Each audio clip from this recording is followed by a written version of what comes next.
Pada kesempatan kali ini saya akan menjelaskan mengenai teknik-teknik pemeriksaan ginekologi. Nah, untuk indikasinya sendiri, pemeriksaan ginekologi ini dilakukan untuk menentukan besar, ukuran maupun konsistensi dari uterus, adnexa, parametrium, vagina, cervix hingga vagina.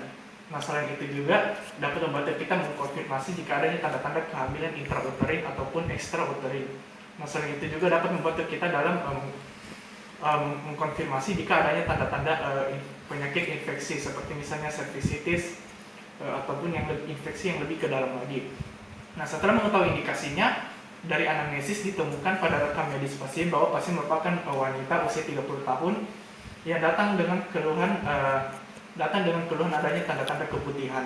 Nah, berdasarkan dari anamnesis juga diperoleh bahwa pasien memiliki riwayat kehamilan dengan paritas 2 dan abortus 0, dan diketahui riwayat persalinan pasien normal, tidak ada tanda-tanda komplikasi, tidak ada riwayat penyakit sebelumnya maupun riwayat penyakit keluarga, dan juga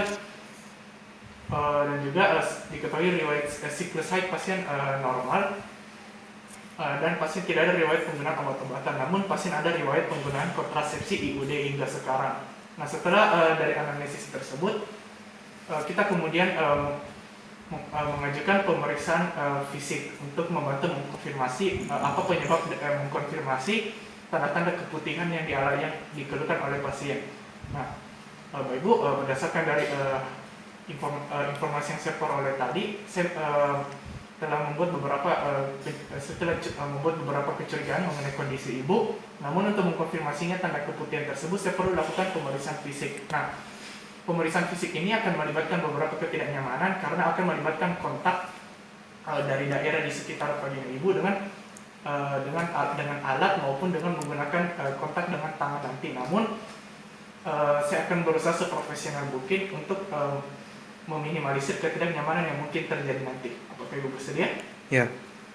Baik, setelah meminta informasi pasien secara lisan, kita juga meminta informasi dari pasien secara tertulis, dan setelah meminta inform konsen, kita kemudian beralih ke persiapannya. Untuk persiapan alat-alat dan bahan yang akan kita gunakan adalah kita akan menggunakan ember yang berisi klorin 0,5%. Kemudian alat lain yang akan kita gunakan adalah tampon tang yang steril. Kemudian kita akan gunakan grep spekulo atau spekulo cocor bebek yang steril. Dan itu kita juga siapkan kasa yang steril serta kapas alkohol. Selain itu kita akan gunakan juga handscoon steril yang telah dilakukan disinfeksi dengan menggunakan DTT. Setelah itu untuk persiapan pemeriksa sendiri, kita pastikan telah menggunakan apron pelindung, dan untuk APD lain yaitu kita menggunakan masker, dan juga kita dapat menggunakan masker dan menggunakan APD lain, misalnya seperti topi penutup kepala. Nah, setelah itu kita lakukan sebelum menggunakan handscoon yang steril tersebut, kita lakukan terlebih dahulu sanitasi tangan. Nah, untuk sanitasi tangan itu sendiri kita akan menggunakan air mengalir yang bersih serta menggunakan sabun. Nah, kita lakukan dengan gerakan seperti biasa, sambil memasukkan kedua telapak tangan, kemudian kedua punggung tangan, menggosok sela-sela jari, kemudian membersihkan jari tangan dengan saling mengemakannya, membersihkan daerah jempol kedua tangan secara bergantian, kemudian bersihkan ujung-ujung jari dan kuku tangan dengan menggunakan menggosokkannya pada telapak tangan dengan gerakan sirkular, dilakukan secara bergantian, dan terakhir kita gosokkan daerah pergelangan tangan secara bergantian. Setelah itu kita basuh kembali, bilas kembali dengan air mengalir, kemudian kita bersihkan dengan handuk yang steril. Nah, setelah melakukan sanitasi tangan, selanjutnya kita beralih ke mengenakan handscoon yang steril. Untuk teknik mengenakan handscoon yang steril seperti biasa, kita lakukan dengan prinsip kulit tangan hanya menyentuh permukaan dalam dari handscoon, dan permukaan luar handscoon hanya menyentuh permukaan luar handscoon yang lainnya.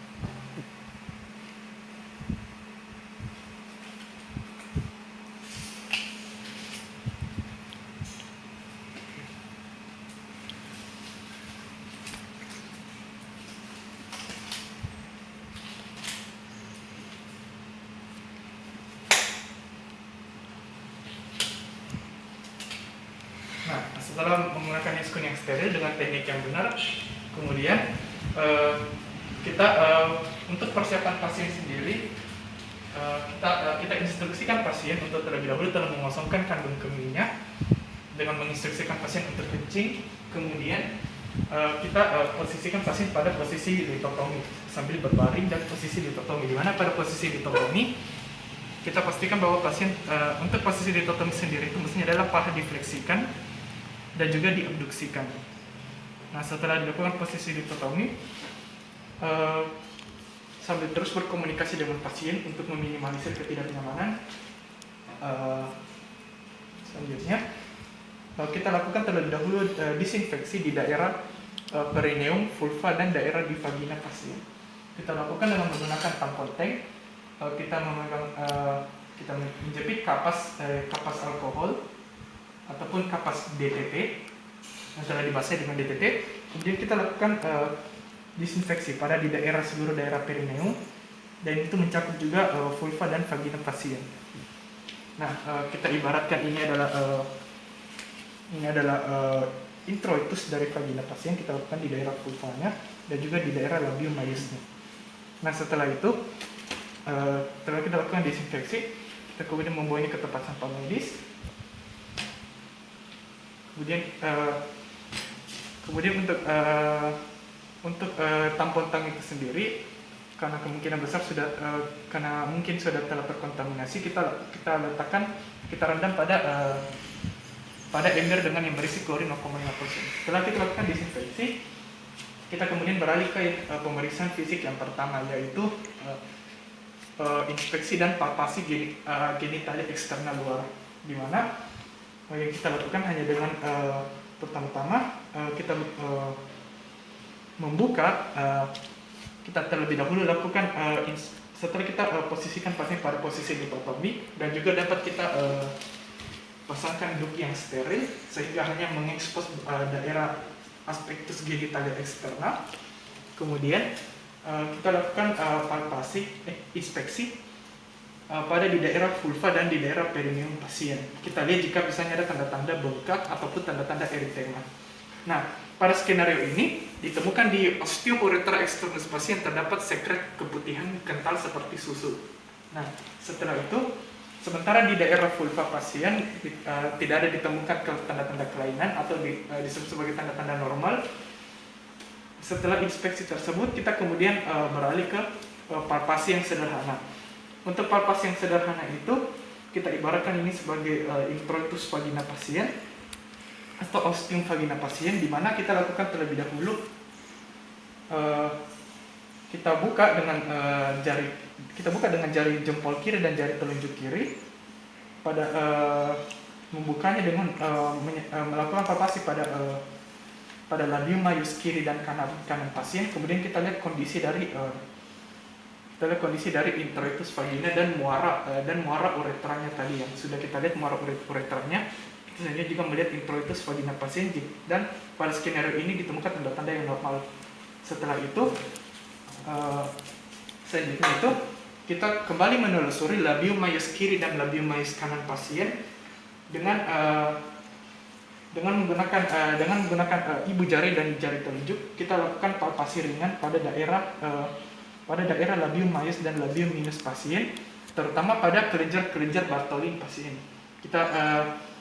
Pada kasus ini ditemukan bahwa hasil dari palpasi sederhana tersebut dalam batas normal. Nah, setelah itu untuk pemeriksaan fisik, inspeksi, dan palpasi yang sederhana telah selesai. Kemudian kita beralih ke pemeriksaan inspekulum. Nah, untuk pemeriksaan inspekulum ini gunanya untuk membantu kita menilai kondisi dari vagina pasien hingga cervix hingga ke porsio dan fornixnya. Nah, sesuai namanya kita akan menggunakan spekulo cocok bebek atau Gray speculo, di mana perlu kita ketahui terlebih dahulu bahwa spekulo ini terdiri atas dua ujung bila, dengan dua ujung bila tersebut mengarah sedikit ke bawah sehingga disebut seperti cocok bebek. Kemudian dan di belakangnya ada pemungkit yang dapat kita tekan nanti untuk melihat lubang sehingga dapat membantu kita menilai kondisi dari dinding cervix, vagina, porsio hingga fornixnya. Nah, setelah itu, maka yang pertama, setelah kita memastikan bahwa spekulo cocok bebek telah steril, nah kita ibaratkan kembali ini adalah introitus vagina pasien. Pertama, dengan bantuan kita memegang spekula cacar bebek tersebut dengan posisi melintang seperti ini, dengan menggunakan tangan kanan, kemudian jari telunjuk tangan kiri membantu membuka introitus vagina pasien.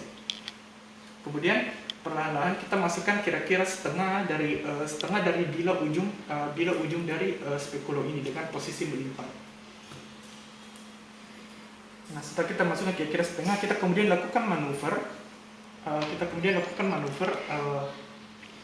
Sebesar 90 derajat ke bawah sehingga ujung dari spekulo yang mengarah ke bawah seperti yang saya katakan tadi dia berada pada posisi bawah juga karena telah dilakukan manuver.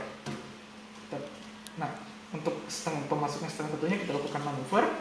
Setelah itu kita menarik kita dengan jari telunjuk kiri tadi kita memastikan bahwa tidak ada bagian yang terjepit. Nah, setelah itu kemudian kita dapat mengatur pembukaan bila atas dan bawah ujung dari spekulo tersebut dengan membuka kuncinya, kunci bila atas dan kunci bila bawah, dan kita dapat mengatur lebarnya dari pembukaan bila atas dan bila bawah hingga bila atas dan bila bawah menyentuh dinding atas dan dinding bawah vagina. Nah, setelah itu kita menekan pengungkit di pangkal dari spekulo tersebut sehingga kita dapat melihat keseluruhan lumen dari vagina cervix, hingga kita dapat melihat juga porsio dan cervixnya. Kita kemudian menilai konsistensinya, warna dan konsistensi dari dinding vagina, cervix hingga porsio dan fornix pasien. Nah, setelah melakukan penilaian tersebut, kita melepas tos pengungkit dari spekulo tersebut. Kemudian juga sambil kita mengatur untuk mengecilkan kembali bila atas dan bila bawah dari ujung spekulo, kemudian kita tarik perlahan-lahan. Dan pemeriksaan spekulo telah selesai. Kita letakkan spekulo ini yang telah digunakan ke dalam ember yang telah berisi klorin 0,5%. Nah, setelah itu kita beralih ke pemeriksaan yang ketiga, yaitu pemeriksaan bimanual palpasi. Nah, tujuan dari pemeriksaan bimanual palpasi ini membantu kita menilai ukuran konsistensi serta arah mulai dari uterus hingga ke adnexa, ke parametrium hingga ke isthmus uteri. Nah, untuk bimanual palpasi ini pertama-tama dengan kembali menggunakan ibu jari dan jari telunjuk kiri kita membuka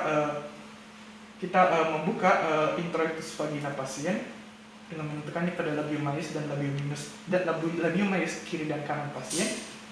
Kita ibaratkan kembali ini adalah introitus vagina pasien. Kita buka dengan jari telunjuk dan ibu jari kiri. Kemudian yang kita masukkan adalah jari telunjuk dan jari tengah kanan. Kita masukkan perlahan ke dalam introitus vagina pasien. Nah, selagi di dalam, ketika telah memasuki introitus vagina pasien, kita kemudian dapat menilai di daerah vagina dan cervix pasien.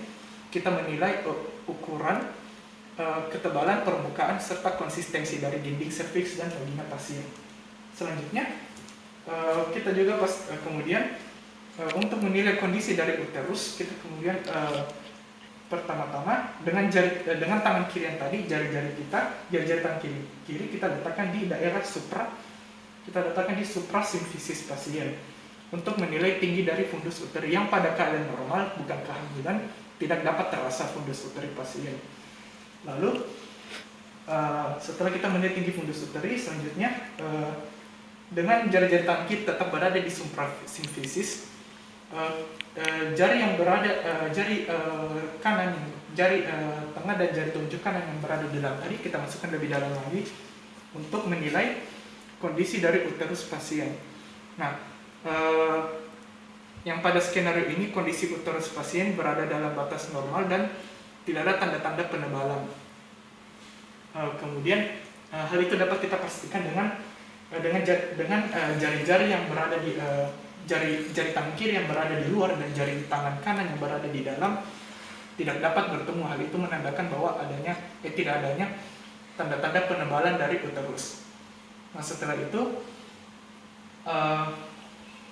setelah menilai uterus, kita juga dapat membelokkan jari tangan kanan yang berada di dalam. Kita dapat membelokkannya untuk memeriksa di daerah adnexa dan di daerah parametrium. Kita juga dapat menilai ukuran, konsistensi serta arahnya. Dengan jari-jari tangan kiri tetap berada di luar, melakukan palpasi di suprasimfisis. Nah setelah itu kita lakukan di adnexa dan parametrium kanan dan kiri. Setelah itu jari tangan kanan yang berada di dalam tadi, kita kemudian tarik sedikit hingga ke arah isthmus uteri. Nah, yang ingin kita nilai pada isthmus uteri ini adalah jika misalnya terdapat tanda-tanda Hegar, di mana tuh tanda-tanda Hegar sendiri itu tersebut ada artinya isthmus uteri yang teraba lunak. Isthmus uteri yang teraba lunak dan tebal, dan hal itu menandakan adanya tanda-tanda kehamilan. Namun pada skenario tidak ada ditemukan bahwa tanda-tanda isthmus uteri berada dalam batas normal. Sehingga setelah itu yang perlu kita perhatikan juga adalah dari skenario ini pasien diketahui memiliki riwayat kontrasepsi IUD, sehingga yang dapat teraba tadi pada vagina, mulai dari pada vagina pasien dapat ditemukan adanya benang-benang IUD atau benang-benang kontrasepsi IUD. Nah setelah itu pemeriksaan untuk bimanual palpasi tadi telah selesai.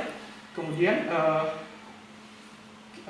yang pertama kita keluarkan jari-jari tangan kanan yang berada di dalam introitus vagina pasien tadi. Kemudian jari-jari tangan kiri tadi dengan jari-jari tangan kiri tadi kita ambil kembali kapas steril yang lain. Kemudian kita lakukan disinfeksi kembali dan membersihkan jika mungkin terdapat adanya tanda-tanda cairan atau sekret, mulai dari daerah yang dipalpasi tadi di bagian luar. Kemudian kita lakukan juga disinfeksi kembali di daerah vulva dan di daerah perineum pasien. Setelah itu pemeriksaan bimanual palpasi telah selesai dan kita memberitahukan kepada pasien bahwa pemeriksaan telah selesai. Pemeriksaan telah selesai dan kita menginstruksikan pasien kembali untuk duduk. Nah setelah itu setelah pemeriksaan fisik telah selesai, kita kemudian lakukan kembali pembersihan alat-alat tadi di dalam ember klorin 0,5%. Hal yang sama berlaku untuk kapas-kapas yang telah digunakan tadi. Setelah kita rendam dalam ember berisi klorin 0,5%, lalu kita bawa ke tempat sampah medis. Sedangkan alat-alatnya dapat kita rendam di dalam ember klorin 0,5% selama 10 menit. Lalu kemudian disterilisasi ulang. Hal yang sama berlaku untuk handscoon. Sebelum kita membuka handscoon dengan teknik yang benar, kita juga rendamkan ke dalam ember klorin 0,5% untuk membersihkan adanya jika misalnya terdapat tanda-tanda sekret atau cairan, dari pemeriksaan fisik tadi. Setelah kita membersihkannya dengan menggunakan ember klorin 0,5%, lalu kita melakukan teknik pembukaan handscoon steril yang benar, di mana seperti prinsip yang sebelumnya, di mana permukaan luar handscoon hanya menyentuh permukaan luar handscoon yang lain, dan kulit permukaan tangan hanya menyentuh permukaan dalam dari handscoon. Setelah itu kita letakkan kembali ke dalam ember klorin 0,5% dan setelah itu dapat kita buang ke tempat sampah medis. Kemudian kita lakukan sanitasi tangan kembali. Untuk sanitasi tangan kembali kita lakukan seperti teknik yang sebelumnya tadi dengan menggunakan menggosokkan kedua telapak tangan, kemudian menggosokkan kedua punggung tangan secara bergantian, lalu membersihkan sela-sela jari kedua tangan, membersihkan jari-jari tangan dengan sambil memaparkannya, kemudian membersihkan daerah ibu jari tangan secara bergantian, menggosokkan ujung jari dan kukunya pada telapak tangan satunya dengan gerakan sirkular secara bergantian, kemudian membersihkan daerah pedalaman tangan secara bergantian, dan kemudian kita bilas kembali dengan air yang mengalir, yang bersih, dan kita bersihkan dengan menggunakan handuk yang steril, dan pemeriksaan fisik telah selesai. Nah, berdasarkan dari dan setelah pemeriksaan fisik, tentunya kita memberitahukan pasien mengenai hasil dari pemeriksaan fisiknya. Baik Bu, berdasarkan dari hasil pemeriksaan fisik tadi, setelah mengkonfirmasi bahwa mengenai tanda-tanda keputihan yang Ibu alami itu, namun kita perlu melakukan pemeriksaan penunjang. Untuk pemeriksaan penunjangnya yang kita perlu lakukan adalah pemeriksaan pap smear atau pemeriksaan sekret vagina. Nah, Setelah diketahui, setelah kita memberitakan mengenai pemeriksaan penunjang yang dibutuhkan, tentu saja kita harus meminta informasi dari pasien. Nah, maka untuk teknik pemeriksaan fisik ginekologi telah selesai. Sekian dan terima kasih.